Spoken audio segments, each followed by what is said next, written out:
Hi everyone! Tara, samahan niyo ako magluto ng isa na namang napakasarap na dish. So, dyan sa kawali guys, tara mag-umpisa na tayo. Lagyan natin ng oil, kaunting oil at saka butter. And then, igisa natin ang bawang at sibuyas. Yan. Dahil gagawa tayo ng malalasanya guys. Ayan. So, ang gamit natin ay pork giniling at saka yung pork na hiniwa ko ng malalaki. Yung parang stripes kasi masarap siya na merong meat tayong nakakain. So, ayan. Isang kutsa lang natin ng mabuti hanggang sa yung sarili niyang sabaw is matuyuan. Tapos, lagyan natin ng salt and pepper. And then, pork cubes. Ayan.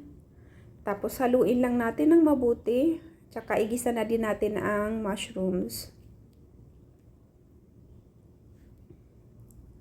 Lagyan natin guys ng thyme. Yan talaga guys ang nakakapagpasarap pagkagisang-gisado ang ating meat. Tapos, naglagay din ako ng oregano powder. Tsaka natin tubigan. Yan. And then, pagkulo guys, ilagay natin yung hiniwa nating kamatis. 2 pirasong kamatis yan. Tsaka natin takpan. So, habang inaantay natin yon na maluto, magpakulo na tayo guys ng pasta. Tapos guys, meron akong tirang tinapay. Nung isang araw pa to, gawin nating garlic bread para hindi masayang. So, ayan, hiniwa ko lang siya ng ganyan. Tapos, tutunaw lang tayo ng butter. Unsalted butter yan, guys. Tapos, magpitpit tayo ng bawang. Yan, anuhin natin, ikat natin ng pinong-pino at saka basil. Ikat din natin ng pinong-pino. Tapos, lagyan natin ng paminta at saka asin. Ayan, tapos haluin lang natin ng mabuti.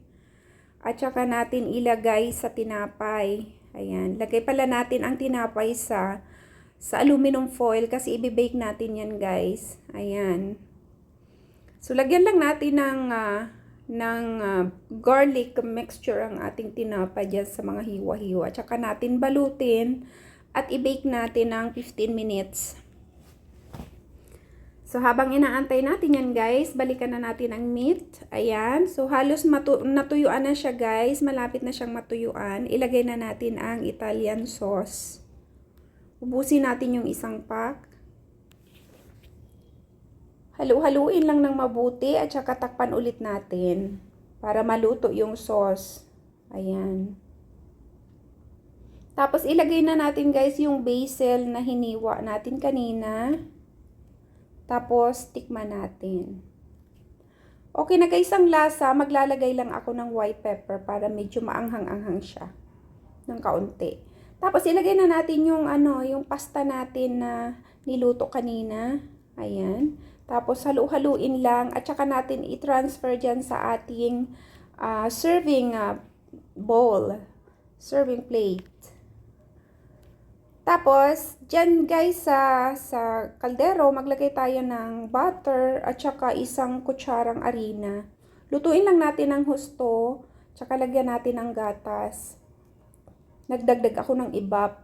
Tsaka, lagyan natin ng cheese. So, pag nadurog na guys ang cheese, ayan, ibuhos natin dyan sa ibabaw ng ating pasta. Ayan.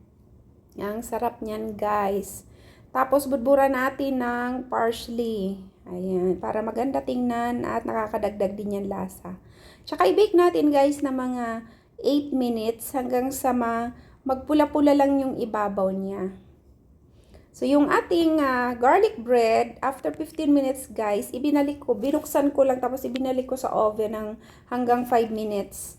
Para ma-toast pa yung ibabaw niya. So, ayan. Luto na parehas guys ang ating malalasanya pasta at saka ang ating garlic bread. Ayan na siya guys. Tayo nang kumain. Napakasarap niyan guys. Ang dali lang lutuin. Kung gusto nyo ng beef ang gamitin nyo, pwede din. Tara, let's dig in. Let's eat, guys. Thank you for watching. I hope you like our video recipe for today. See you again next time. Bye. God bless. Jesus loves you all.